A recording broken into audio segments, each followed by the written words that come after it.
केंद्रीय गृह मंत्री अमित शाह क्रोनोलॉजी समझा रहे हैं, कह रहे हैं कि जो स्नूप गेट को लेकर विपक्ष हंगामा कर रहा है वो एक साजिश है, अंतर्राष्ट्रीय साजिश है भारत को बदनाम करने के लिए।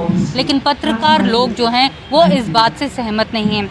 आज प्रेस क्लब ऑफ इंडिया में आप पीछे मेरे देख सकते हैं एक जो है चर्चा चल रही है जिसमें बहुत सारे पत्रकार हिस्सा ले रहे हैं। वो कह रहे हैं कि इस मामले में जांच जो है वो की जानी चाहिए भारत सरकार द्वारा, क्योंकि ये ऐसा एक स्नूप गेट एक ऐसा मामला है जो बहुत बड़ा आकार लेता जा रहा है। कई लोगों के नाम जो हैं वो सामने आए हैं, चाहे वो सत्ताधारी लोगों के हों, चाहे विपक्ष के लोगों के हों, जुडिशरी से जुड़े हों, चाहे नौकरशाहों से जुड़े हों। यहाँ पर इन पत्रकारों का ये भी कहना है कि जो एक स्नूपिंग है और जो सर्वेलेंस है और जो हैकिंग है उसमें बहुत डिफरेंस है। सर्वेलेंस जो है वो सभी स्टेट्स करती हैं सिक्योरिटी के नाम पर, टेररिज्म के नाम पर, कि लोगों को सुरक्षित करने के लिए सर्वेलेंस बनाए रखना बहुत ज़रूरी है। लेकिन ये जो पेगासस ने किया है ये एक हैकिंग है, क्योंकि इन सभी पत्रकारों के और इन सभी लोगों के फ़ोन को हैक किया गया और जो भी निजी बातें थी वो जो हैं वो सामने आई। उन लोगों ने उसके बारे में जो है अब जानी, तो वो ये कह रहे हैं कि इस मामले में जो है वो जांच बिठाई जानी चाहिए। ये भी सवाल उठाया जा रहा है कि क्यों भारत सरकार जो है वो इन्वेस्टिगेशन जो है ऑर्डर करने में इतना हिचक रही है। बाकी बाहर की सरकारें जो हैं वो इन्वेस्टिगेशंस ऑर्डर कर रहे हैं, फ्रांस ने अभी ऑर्डर की है, कई और देश जो हैं वो ऑर्डर कर रहे हैं। लेकिन भारत सरकार जो है वो बहुत इंटरेस्टिंगली जो है वो कह रही है, जो NSO कह रहा है वो कह रहा है कि ये ऐसा कुछ हुआ ही नहीं है, ये फिगमेंट ऑफ इमेजिनेशन है। दूसरी बात जो पत्रकार उठा रहे हैं वो ये कह रहे हैं कि जो हैकिंग का मामला है ये बहुत गंभीर मामला है।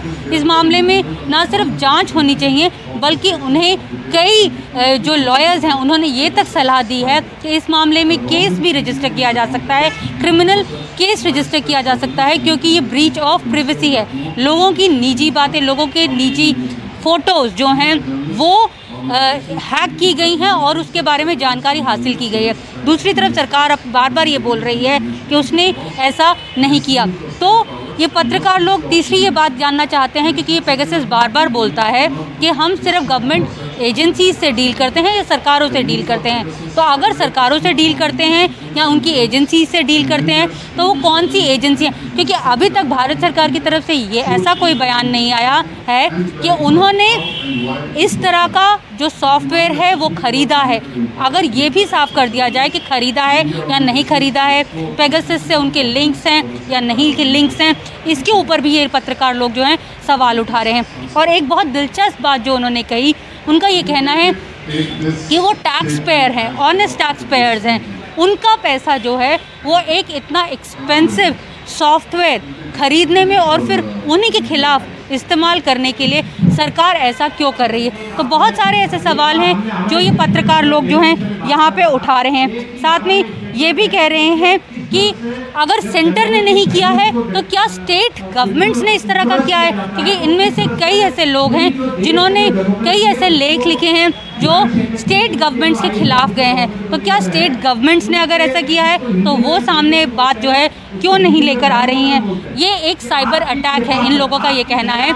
अगर बाहर आउटसोर्स किया गया है, बाहर से कोई कर रहा है, तो ये एक साइबर अटैक है। तो बहुत सारे सवाल जो हैं यहाँ पर अभी प्रेस क्लब में उठाए जा रहे हैं, जिसका जवाब जो है भारत सरकार को देना है, लेकिन वो हिचक रही है। सिर्फ जो केंद्रीय गृह मंत्री हैं वो क्रोनोलॉजी समझा रहे हैं। प्रेस क्लब ऑफ इंडिया से फ़िलहाल मेरे साथ इतना ही। नमस्कार।